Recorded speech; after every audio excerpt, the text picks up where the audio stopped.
இன்னும் ஏன் இந்தியா வந்து ஒரு பழி வாங்கலை, ஏன் இன்னும் ஒரு ஸ்ட்ரைக் நடத்தலை, என்ன நடந்துட்டு இருக்கு, என்ன அப்டேட் சார் போயிட்டு இருக்கு? என்ன அப்டேட்னா, இந்தியாவை பொறுத்த மட்டும் நரேந்திர மோடி அவர்களும் அமித்ஷா அவர்களும் அனைத்து மந்திரி சபைகளும் முதல்ல you should take the local political parties into confidence. வார்னு போயிட்டீங்கன்னா அப்படியே மெதுவாக போகும். ஏன்னா வார்னா ஒரு நாளைக்கு இவ்வளவு செலவாகும்னு இருக்கு. ட்ரோன்ஸு, இந்த மாதிரி இன்னும் surface to surface missiles, supersonic aircraft, அந்த ஜெட்டோட இது மிசைல் ஃபயரிங்கு, இந்த மாதிரி தான் போயிட்டு இருக்கோம். நம்ம பேட்டில் கிரவுண்டு சண்டைங்கிறது எல்லாம் இப்போ மாறி வார்ஃபேர் டாக்டிக்ஸை மாறி போச்சு. பாகிஸ்தான் வந்து நம்மளுடைய நிரந்தர எதிரிங்கிற முறையில் நிச்சயமாக நமது இராணுவம் அருமையான ஒரு திட்டத்தை வைத்திருப்பார்கள். அந்த லேசர் திட்டத்தை நாம் கண்டுபிடிச்சிருக்கின்றோம். இப்போதான் டெஸ்ட் எல்லாம் பண்ணாங்க. அதனால இந்தியா நமக்கு அந்த பாதுகாப்பு இருக்கு, நல்லா இருக்கு. அதனால drone system is very costly. இப்பவே பார்த்தீங்கன்னா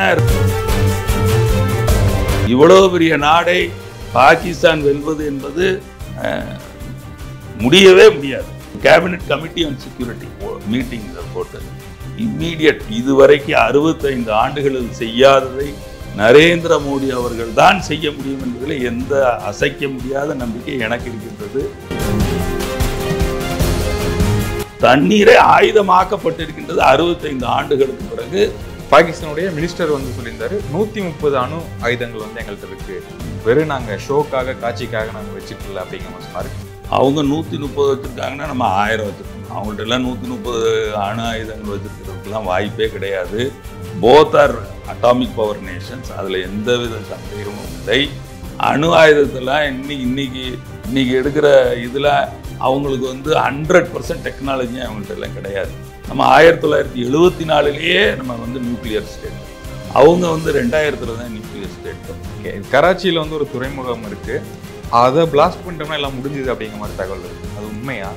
அதில் 5 மிசைல் போட்டை வந்து டோனா இழுத்துட்டு போகிறது, டோ பண்ணி ஒரு சர்டன் டிஸ்டன்ஸ் வரைக்கும் 2 மணி காலையில் அதிகாலையில் கொண்டு போய் நிப்பாட்டின பிறகு பிரைம் மினிஸ்டர் வந்து இது வந்தோடனே சிக்னல் வந்தோடனே அந்த 5 மிசைல் போட்டு அப்படியே இந்த மிரட்டல் உருட்டலுக்குலாம் இந்தியா வந்து அடிபணியாது.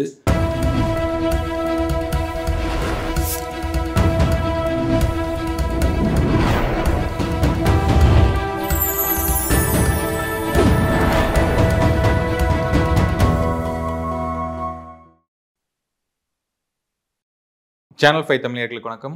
இன்றைய நேர்காணலில் நம்முடன் இணைந்திருப்பவர் முன்னாள் நீர்மூழ்கி கப்பலின் பொறியாளர் திரு NK ராமன் அவர்கள். வணக்கம் சார். சார், இப்போது பஹல்காமுடைய ஒரு தீவிரவாத தாக்குதல் நடந்து கிட்டத்தட்ட ஒரு 6வது நாளில் நம்ம இருக்கோம்.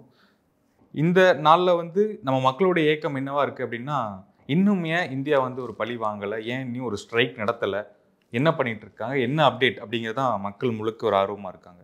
என்ன நடந்துகிட்டு இருக்கு, என்ன அப்டேட் சார் போயிட்டுருக்கு? இப்போ என்ன அப்டேட்னா, எந்த மாதிரியான தாக்குதலை நடத்தலாம், எந்த அளவுக்கு தாக்குதலை நடத்தலாம், எவ்வளவு தூரம் பாகிஸ்தானுக்கு உள்ளே சென்று தாக்குதலை நடத்தலாம், இதற்கான ஆயத்த பணிகள் உயர்மட்ட அளவிலே நடந்து கொண்டிருக்கின்றது.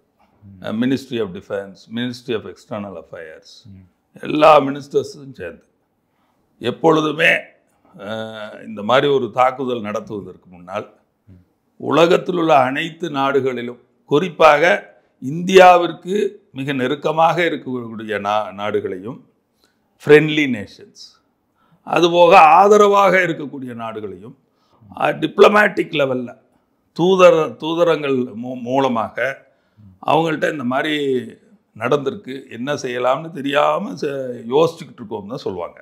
ஸோ முதல்ல கன்சென்சஸ் எடுப்பாங்க. So ministry of external affairs, வெளியுறவு மந்திரி ஃபுல் ஸ்விங்கில் வேலை பார்த்துக்கிட்டு இருக்காங்க. எல்லாம் ரஷ்யா முதற்கொண்டு, சைனா முதற்கொண்டு. ஏன்னா அண்டை நாடுகளையும் நாம் we should take them into confidence என்று ஆங்கிலத்தில் சொல்வார்கள். அதே போல் அனைத்து ஸ்ரீலங்கா, நேபாள், பர்மா, எல்லாம், பங்களாதேஷ், ஏன்னா 2 ஹாஸ்டைல் நேஷன்ஸ் இப்போ ஆயிடுச்சு. முன்ன வந்து ஒரு டெமோக்ராட்டிக்லி எலெக்டட் கவர்மெண்ட் பங்களாதேஷில் இருக்கையில் அவங்க கொஞ்சம் நட்புறவோடு நம்மளோடு இருந்தாங்க. ஆனால் இப்போ அந்த சூழ்நிலை இப்போ கிடையாது. அந்த சூழ்நிலையில் 2 நாடுகள் இப்போ வந்து ஹாஸ்டைல் நேஷன்ஸாக பக்கத்தில் இருக்காங்க. எல்லாமே ஒரு அதாவது மதத்தின் அடிப்படையிலே பிரிக்கப்பட்ட நாடுகள். அதுதான் முக்கியமானது. இந்தியாவை துண்டாடும் பொழுது ஜின்னா என்ன சொன்னார்? The Muslim dominated area should be declared as Pakistan. நீங்கள் உலகத்தில் எங்கே வேணால் எடுத்துக்கோங்க, ஒரு நாடு எப்போதுமே ஒரே கொஹிரண்ட்டாக இருக்கும், ஒரே லேண்டு மாஸாக இருக்கும். இங்கே பார்த்தீங்கன்னா west Pakistan, east Pakistan, Bangladesh east Pakistan, இப்போ இருக்கிற பாகிஸ்தான் வெஸ்ட் பாகிஸ்தான், நடுவில் இந்தியா. இந்த மாதிரி ஒரு நாடு பிரித்ததாக எங்கேயுமே நாடு உருவானதாகவே சரித்திரம் இல்லை. டர்க்கி எடுத்துக்கோங்க, யூரோப்பியன் கண்ட்ரிஸ் எவ்வளவோ எடுத்துக்கோங்க, அமெரிக்கா எடுத்துக்கோங்க, சவுத் அமெரிக்கா எடுத்துக்கோங்க, ஆப்பிரிக்கா எடுத்துக்கோங்க, எல்லாமே ஒரே நாடாக தான் இருக்குது. நியூசிலாண்டு கூட அப்படி. இப்போ ஜப்பான் எடுத்துக்கிட்டிங்கன்னா ஒரு 1000 தீவுகள் சேர்ந்தது தான் ஜப்பானு. இந்தோனேஷியா ஒரு 1000 தீவுகள் சேர்ந்தது தான் இந்தோனேஷியா. ஆனால் பாகிஸ்தான் இஸ்லாமியர்களுக்கு ஆதிக்கம் செலுத்தக்கூடிய ஒரு நாடாக அமைந்ததற்கு காரணமாக இருந்தது மதத்தின் அடிப்படையில். அதனால தான் இந்த மாதிரி கான்ஃப்ளிக்ட் நடந்துக்கிட்டு இருக்கு. இந்தியாவை பொறுத்த மட்டும் நரேந்திர மோடி அவர்களும், அமித்ஷா அவர்களும், ஜெய்சங்கர் எக்ஸ்டர்னல் அஃபேர்ஸ் மினிஸ்டர் அவர்களும், மேலும் நமது ராஜ்நாத் சிங் டிஃபென்ஸ் மினிஸ்டர், 4 பேருமே அனைத்து மந்திரி சபைகளும் முதல்ல you should take the local political parties to confidence. அது எல்லாத்தோடையும் முக்கியம். ஏன்னா அவங்க வந்து எதிர்ப்பு தெரிவிக்காமல் அவங்க ஆமாம் இது கரெக்டு, அவங்களோட மனசில் என்ன இருக்குன்னு தெரிஞ்சுக்கணும். இப்போ ராகுல் காந்தி போயிருக்காரு, நம்ம மல்லிகார்ஜுன கர்கே போயிருக்காரு அந்த மீட்டிங்க்கு, அதுபோல் சமாஜ்வாதி பார்ட்டியிலேருந்து போயிருக்காங்க. எல்லா பார்ட்டிஸும் டாப் பார்ட்டிஸ் எல்லாம் 2 round of political parties all party meeting நடத்தி அவர்களுடைய மனதில் நீங்கள் என்ன நினைக்கிறீங்க, எந்த அளவுக்கு நாம் இதற்கு ரிட்டாலியேட் பண்ணணும், எதிர்ப்பு தெரிவிக்கணும் அப்படிங்கிறத அவங்கள்ட்ட கருத்து வாங்கிட்டு முதல்ல தி லோக்கல் இன்லேண்ட் பாலிட்டிக்ஸை சரி பண்ணணும். அதுக்கப்புறம் இன்டர்நேஷ்னல் பாலிட்டிக்ஸை சரி பண்ணி அப்புறம் தான் நீங்கள் சொல்கிற தாக்குதல், அதாவது நினச்சாங்க கௌத்தம்லாம் முடியாது. ஏன்னா இட் இஸ் உக்ரைன் ரஷ்யா வாரே 1 மந்தில் முடிச்சிருவான், 2 மாதம் முடிச்சான், அதெல்லாம் ரொம்ப சிரமம். இப்போ எவ்வளோ பெரிய சூப்பர் பவர் ரஷ்யா, அவங்களே வந்து 3 வருஷமாக சண்டை போட்டுக்கிட்டு இருக்காங்க. ஒரு சாதாரண ஒரு உக்ரைனை ஓவர் பவர் பண்ணுறதுக்கு 3 ஆண்டுகளுக்கு மேல் சண்டை போட்டு கொண்டிருக்கின்றார்கள். அது என்ன காட்டுகின்றது என்றால், வாருன்னு போயிட்டீங்கன்னா அப்படியே மெதுவாக போகும். ஏன்னா வார்னா ஒரு நாளைக்கு இவ்வளவு செலவாகும்னு இருக்கு, ஒரு நாள் செலவு அவ்வளவு. ஏன்னா நீங்கள் ஒரு எவ்வளோ வரும் அது எனக்கு தெரியாது, கரெக்டான தொகை தெரியாது. பெரிய அளவில் இருக்கும், பெரிய அளவில் இருக்கும், பெரிய லெவலில் இருக்கும். அதாவது ப்ரொலாங் ஆக ஆக செலவு நட வந்து அப்படியே ஜிடிபியை குறைச்சிரும்.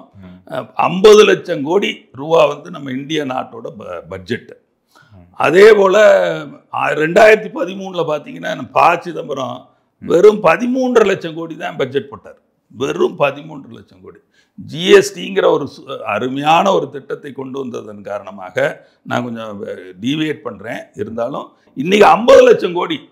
அப்போ சண்டை ஓடணும்னா அதில் நீங்கள் பார்த்தீங்கன்னா 5 லட்சம் கோடி 6 லட்சம் கோடி ரூபா வந்து டிஃபென்ஸுக்கு போயிட்டுருக்கு. சாதாரண அதாவது பீஸ் டைம் எக்ஸ்பென்சஸே 6 லட்சம் கோடி. அப்போ வார் டைம்னா யோசிச்சு பாருங்கள், ஒரு வருஷத்துக்கு 6 லட்சம் பீஸ் டைம்னா, வார் டைம்னா அப்படியே ஒரு மாதத்துக்கு இவ்வளோ ரூபாயின்னு செலவாகும். It depends on how far you go into இது. அதுவும் இன்றைக்கி இருக்கிற வார்ஃபேரில் ட்ரோன்ஸு, இந்த மாதிரி இன்னும் சர்ஃபேஸ் மிசைல்ஸு, இன்னும் சூப்பர்சானிக் ஏர்க்ராஃப்ட், அந்த ஜெட்டோட இது மிசைல் ஃபயரிங்கு, இந்த மாதிரி தான் போயிட்டுருக்கோம். பேட்டில் கிரவுண்டு சண்டைங்கிறது எல்லாம் இப்போ மாறி வார்ஃபேர் டாக்டிக்ஸே மாறி போச்சு. அதனால் செலவுகள் பயங்கரம். ஒரு ட்ரோனு வந்து எத்தனையோ லட்சம் ரூபா சொல்கிறாங்க, ஒரு ஏர்க்ராஃப்ட் எவ்வளவோ சொல்கிறாங்க. ஸோ அதெல்லாம் நீங்கள் கருத்தில் எடுத்துக்கினீங்கன்னா லட்சம் கோடி 2 லட்சம் கோடின்னு அது பாட்டுக்கு தண்ணி மாதிரி போய்கிட்டு இருக்கோம். ஏன்னா ஒரு வெஹிக்கிள் ஆர்டினரி ஒரு டேங்க் போகணும்னு வச்சுங்க, நம்ம T-72 டேங்க் போனோம்னா அதுக்கு ஃபியூவல் வேணும், ஆள் வேணும், அதுக்கு சாப்பாடு வேணும், தங்குற இடங்களில் வசதிகள் வேணும், எல்லா இன்ஃப்ராஸ்ட்ரக்சரும் நீங்கள் வந்து திடீர்னு போயெல்லாம் தாக்கிட்டு வந்துட முடியாது. எப்போதுமே ஒரு பாகிஸ்தான் வந்து நம்மளுடைய நிரந்தர எதிரிங்கிற முறையில் நிச்சயமாக நமது இராணுவம் அருமையான ஒரு திட்டத்தை வைத்திருப்பார்கள். அந்த திட்டத்திலே எந்த திட்டத்தை எடுத்து நடத்த வேண்டும் என்பதைத்தான் இப்பொழுது எண்ணிக்கொண்டிருப்பார்கள். சார், இப்போ இந்த ட்ரோன்ஸ் பற்றிலாம் சொன்னீங்களா சார்? ஒன்லி இப்போது ஏரில் தான் வந்து இந்த வாரம் நடந்துகிட்டு இருக்கு. அப்படிங்கும்போது அந்த ஒரு ட்ரோன் வந்து எவ்வளோ பாதிப்பு ஏற்படுத்தும் சார்? அது வந்து பெரிய பாதிப்பை ஏற்படுத்தாது. நீங்கள் பார்த்தீங்கன்னா ஈரான்லேருந்து ஒரே டயத்தில் 900 ட்ரோன் வந்து இஸ்ரேலுக்கு வந்துச்சு. பட் இஸ்ரேல்கிட்ட வந்து அந்த டோம் சிஸ்டம் இருந்துச்சு. அந்த டோமில் லேசர் போய் ஒவ்வொன்றையும் அடித்து 900ல் 2 இடமா தான் வெடிச்சிச்சு இஸ்ரேலுக்குள்ள. மிச்ச 989 ட்ரோன்களையும் வீழ்த்தியது அந்த லேசர் சிஸ்டம். அந்த லேசர் சிஸ்டத்தை நாம் கண்டுபிடித்திருக்கின்றோம். இப்போதான் டெஸ்ட் எல்லாம் பண்ணாங்க. அதனால இந்தியா நமக்கு அந்த பாதுகாப்பு இருக்கு, நல்லா இருக்கு. அதனால drone system is very costly. இப்போவே பார்த்தீங்கன்னா ரஷ்யாவுக்கு ட்ரோன்ஸ் சைனா சப்ளை பண்ணிக்கிட்டு இருக்கு, நார்த் கொரியா சப்ளை பண்ணிக்கிட்டு இருக்கு. ஏன்னா நீங்கள் எவ்வளோதான் மேனுஃபேக்சர் பண்ண முடியும்? ஒரு சர்டன் அமௌண்ட் தான் மேனுஃபேக்சர் பண்ணி அந்த 6 லட்சம் கோடி ரூபா டிஃபென்ஸ் பட்ஜெட்டில் பர்ச்சேஸுக்கு உள்ளது 1.5-2.5 லட்சம் கோடி தான். மிச்சதெல்லாம் நார்மல் எக்ஸ்பென்சஸ், சம்பளம், உணவு, போக்குவரத்து, எக்ஸசைஸுக்கான வேண்டிய எல்லா இது, அப்புறம் ரிசர்ச் அண்ட் டெவலப்மெண்ட்டு, இதுதான் நடந்துகிட்டு இருக்கும். அதனால் ட்ரோன்ஸ் வந்து ஒரு சிங்கிள் ட்ரோன் வந்து பெரிய தாக்கத்தை ஏற்படுத்தாது. ஆனால் 100க்கும் மேற்பட்ட ட்ரோன்களை ஒரே திசையில் ஒரே இலக்கை நோக்கி நீங்கள் அனுப்பும் பொழுது அதனுடைய தாக்கம் ஒரு மிசைலை விட அதிகமானதாக இருக்கும் என்பதில் எந்த இதுவும் கிடையாது. அதோட காஸ்ட் டோட்டலாக 100 ட்ரோனோட காஸ்ட் ஒரு மிசைல் காஸ்டோட கம்மியாக தான் இருக்கும்.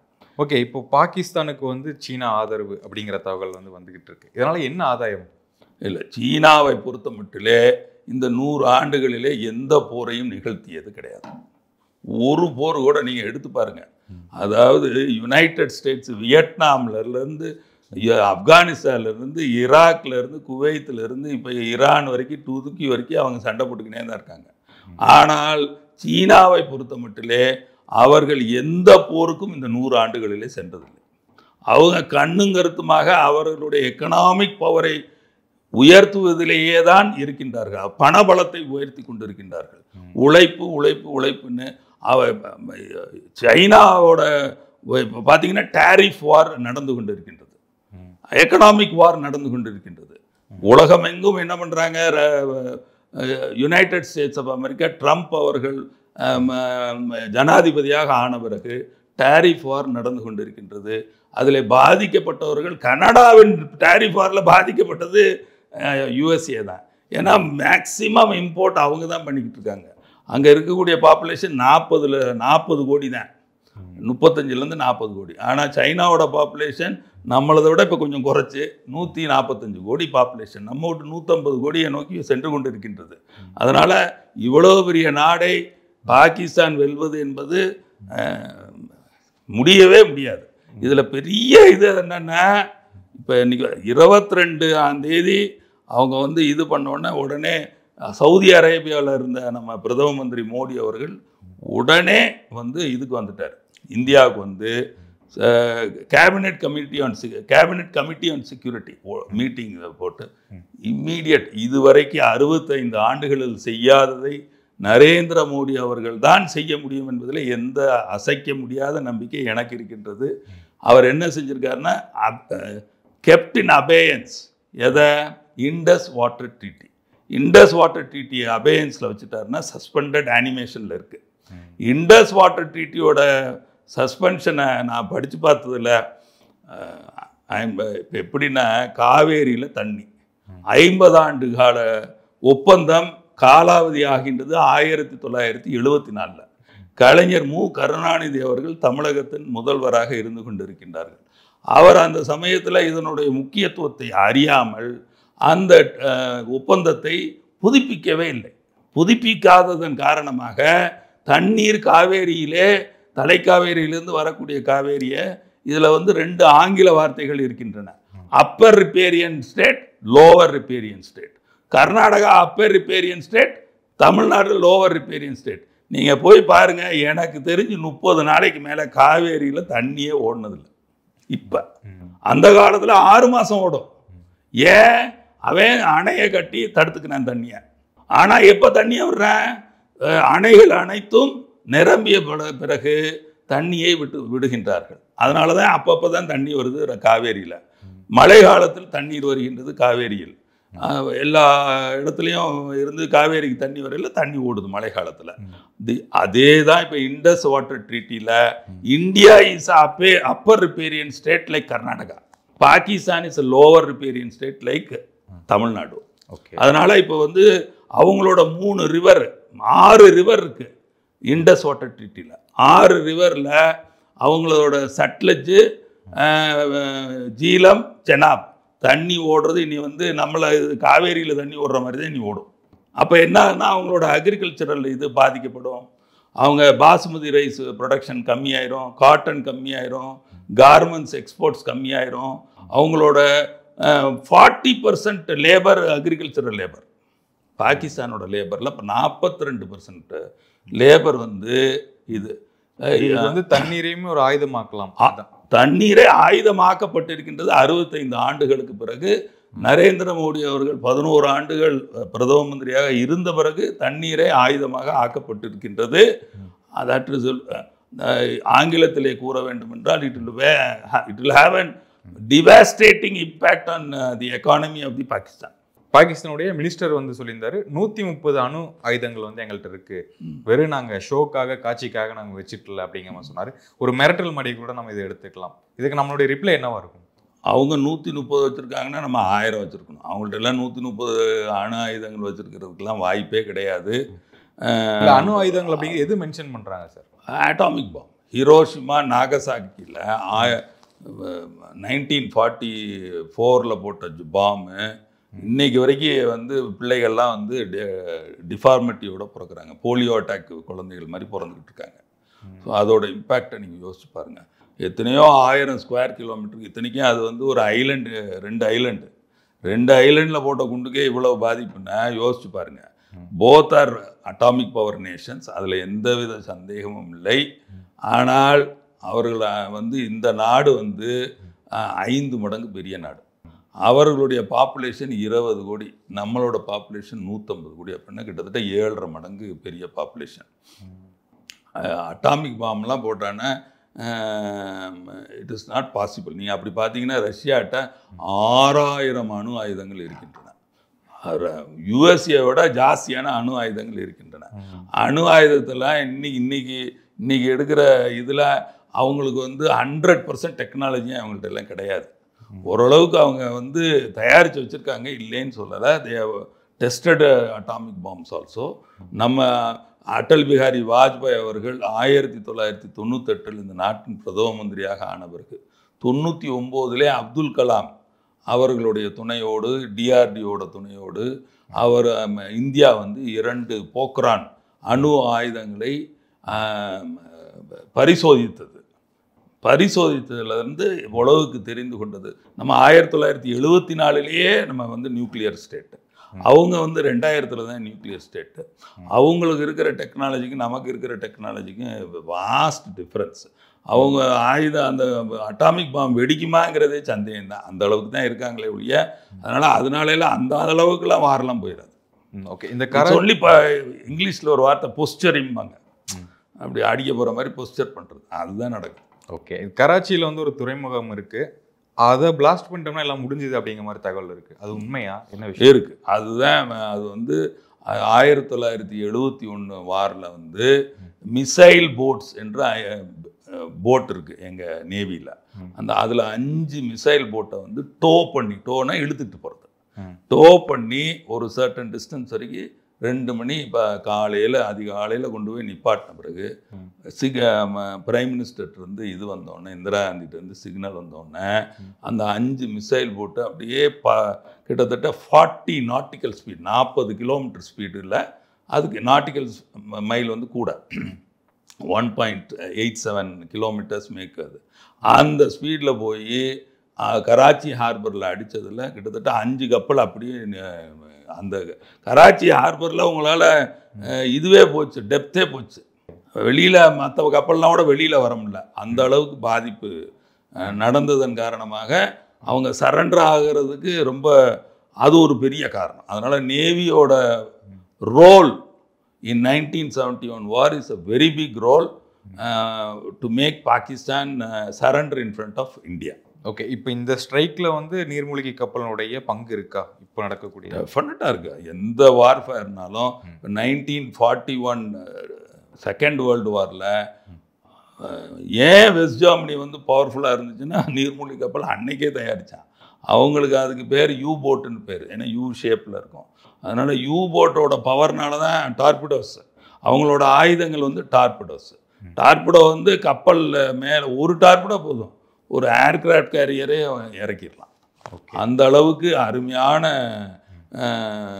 கப்பற்படையை கொண்டது இந்தியா நாடு. சார், இப்போ மோடி அவர்கள் வந்து சொல்லியிருந்தாரு, இறந்த 26 நபர்களுக்கும் வந்து நான் நியாயம் வாங்கி தருவேன், அவங்கள வந்து சும்மா விட மாட்டேன் அப்படிங்கிற மாதிரி சொல்லியிருக்காங்க. நம்ம இந்தியர்கள் எல்லாத்துக்குமே வந்து இருக்க கேள்வி வந்து எப்போ அடிப்பாங்க, எப்போ ஸ்ட்ரைக் நடக்கும் அப்படிங்கிறது தான். என்ன நடக்க போகுது? நடக்க போகுது நிச்சயமாக. புல்வாமா 40 பாராமிலிட்ரி, அதாவது துணை இராணுவ வீரர்களை ஒரு ஜீப்பில் வந்து பாம் வச்சு வெடித்து கொன்றார்கள் 40 பேர். அதற்கு ரிட்டாலியேஷனாக 10 நாட்களுக்கு பிறகு பாலகோட் என்ற இடத்தில் டெரரிஸ்ட் ட்ரைனிங் கேம்ப் நடத்தி கொண்டிருந்தார்கள் பாகிஸ்தானியர்கள். அந்த பாலகோட்டில் 293 டெரரிஸ்ட் அவர்களை ஆயத்தப்படுத்தி கொண்டிருந்தார்கள். அந்த பாலகோட் சர்ஜிக்கல் ஸ்ட்ரைக்கில் அந்த கேம்ப் வாஸ் டெமாலிஷ்ட் 100% அண்ட் 293 உயிர்கள் பறிக்கப்பட்டது, பாகிஸ்தான் உயிர்கள். அதுதான் அந்த ரிட்டாலியேஷன் பண்ணாங்க. ஆனால் அந்த இண்டஸ் ரிவர் ட்ரீட்டி அபேயன்ஸ் அப்போ கூட பண்ணலை. 2016 ஊரி அட்டாக்கில் எத்தனையோ, அதாவது தூங்கிக்கிட்டு இருந்த ஜவான் எல்லாம் கொண்டாங்க. 17 வீரர்களை, ஜவான்களை கொன்றிருக்கின்றார்கள் பாகிஸ்தானியர்கள். அதுக்கும் 11 நாட்களுக்கு பிறகு surgical strike across the line of கண்ட்ரோல்னு இருக்குது, எல்ஓசி. இப்போ நீங்கள் ஷிம்லா அக்ரிமெண்ட்டுன்னு ஒன்று இருக்குது. ஷிம்லா அக்ரிமெண்ட்டை அவங்க வந்து சஸ்பெண்ட் பண்ணிட்டாங்க. இப்போ ஏன் சஸ்பெண்ட் பண்ணாங்கன்னா, வேணும்னா வாருக்கு வரலாம் அப்படிங்கிறாங்க. அதனால் இந்த மிரட்டல் உருட்டலுக்கெல்லாம் இந்தியா வந்து அடிபணியாது. நிச்சயமாக நல்ல ஒரு பதிலடி வரும் என்பதில் எனக்கு எந்த சந்தேகமும் இல்லை. லிமிட்டட் வார்ஃபேர் இருக்கும் என்பது தான் என்னுடைய எண்ணமாக அனுபவத்தின் வாயிலாக கூறுகின்றேன். ஓகே சார், உங்கள் நேரத்துக்கும் நேர்காணலுக்கும் மிக்க நன்றி. வணக்கம் சார்.